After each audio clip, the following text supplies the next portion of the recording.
Hi guys! Kung bago kayo sa aking channel, huwag niyo pong kalimutan ang mag-like, especially po ang mag-subscribe. At para ma-notify po kayo every time na mag-upload po ako ng mga new videos, huwag niyo pong kalimutan i-ring ang bell. Maraming salamat!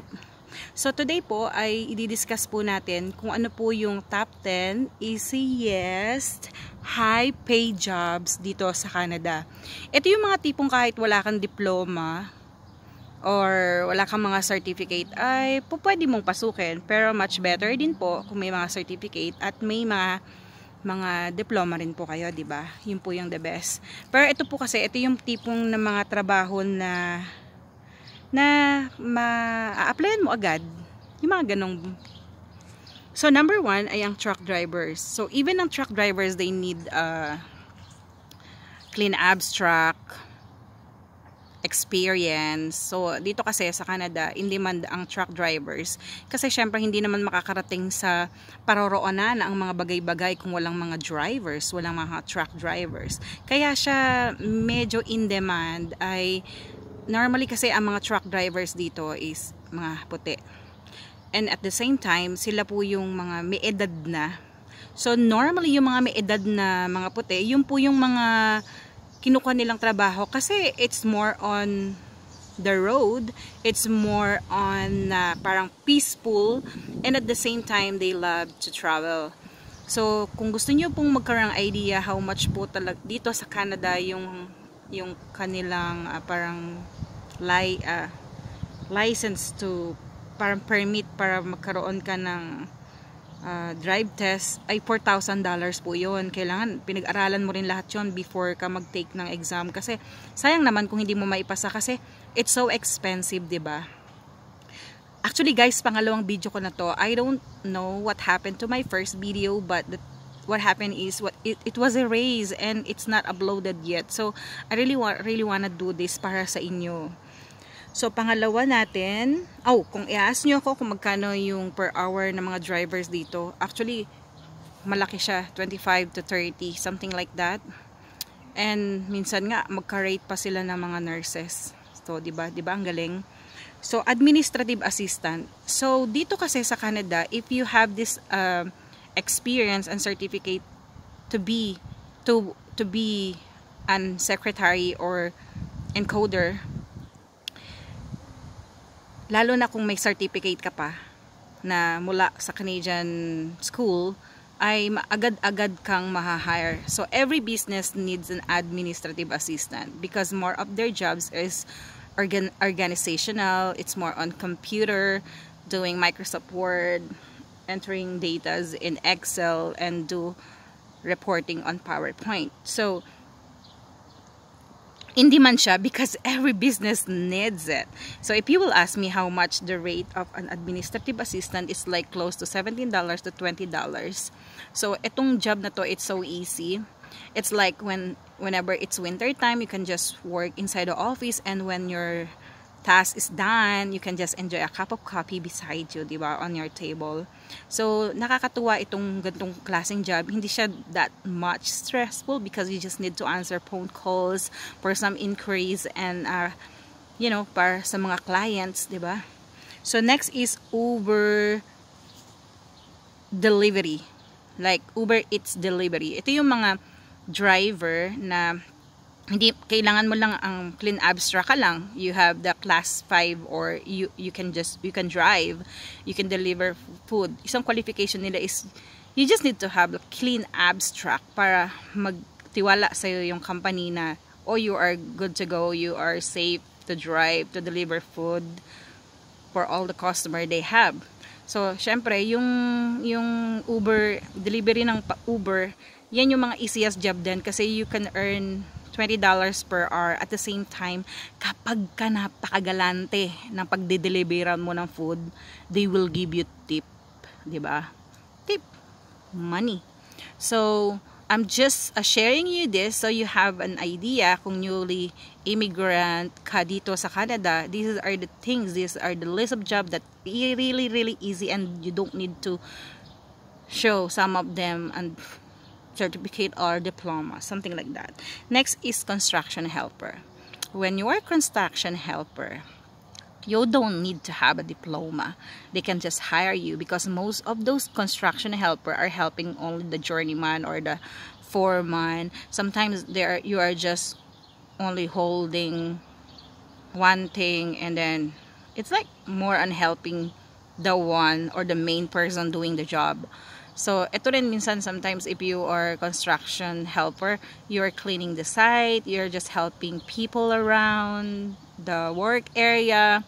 And ang medyo mahirap lang kapag ikaw ay construction worker or helper is you are working sa labasan, 'di ba? When it's winter time, so 6 months of your life it's cold. So yun lang yung medyo mahirap sa pag construction helper. But the thing is, when the earning is not bad because you can pay your bills, you can support your family, and normally yung mga rate nila is $17 to $20. Minsan pa nga mas mataas pa dun kasi yung trabaho nila hindi rin naman madali, 'di ba? So kasi dito sa Canada, kung ano yung mahirap na trabaho, sila yung malaki ang sweldo. Kung ano ang maduming trabaho, yun yung malaking sweldo. So next is call center representative. So this call center representative provide customer assistance, especially if there are some inquiries, question, clarification, and they need some explanation about the product. So dito kasi sa Canada, in demand yung call center kasi especially dito lang sa mga restaurant. We have Skip the Dishes, we have Uber Eats, so they need more people to take orders, so they will send, and that order they will send it to each and every store kung saan man nag-order yung client, especially if someone needs medicine and they want to do it online. So those call center are the one taking those orders, and at the same time nagpa-facilitate and nagsasend ng mga information per store. So yung mga client who stayed home na gusto lang nila very convenient the things that they want to order, yun, yung gumagamit sila ng mga call center. So number one talaga dito yung mga phone, lahat ng bahay dito may phone. Each and every people has phone. I don't know if someone here in this country doesn't have phone, because this is so a necessity here. So next is nani, yaya. Yes, you heard me right. Ang pagiging nani dito ay maayos na trabaho. Alam mo, kapag ka nagtrabaho ka sa isang lugar like a daycare and they are taking care of a little kid, they have programs. It's not that really hard because they made a program for all the kids. There are times for nap time, there are times for reading, there are times for playing, there are times for, you know, carpet time. So may program sila, so it's not that really hard and really bad. Ito ring trabaho na to, hindi rin siya ganun kahirap pasukin because if you know how to take care of kids. But still, pagka gusto mong magtrabaho sa mga daycares, you should have this certificate.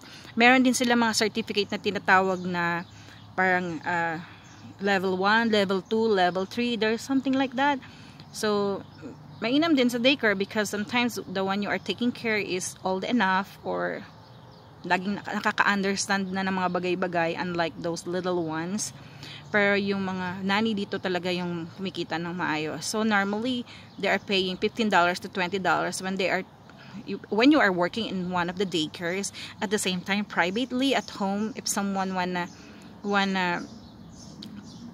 parang ilagak yung anak nila because they wanna work for 4 hours. So sometimes the one taking care at home, they are paying it like for $10.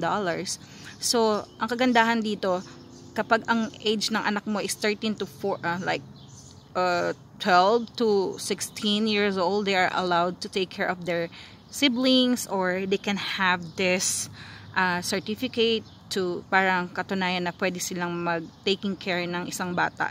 So in their age na ganon ay kumikita na sila ng pera, di ba? So yun lang. And then next is food restaurant, sa mga restaurant and bartenders. So itong trabaho na to, hindi mo kailangan ng diploma o any certificate na parang i-show sa mga magi-interview sa'yo na you are qualified or whatsoever. So if you know how to mix drinks, if you know how to serve people with all of your heart, syempre kikita ka pa rin. Plus pa sa tip ay meron ka pang mga rate per hour, 'di ba? So sometimes when you are bartender and the customer really like you, the way you mix their drinks, sometimes when they get drunk, they will just give you tip. They doesn't care how much is it. It's because I was satisfied. I will just put all the money on the table and that's all yours. So sometimes talaga, minsan ang trabaho dito madali lang mahanap.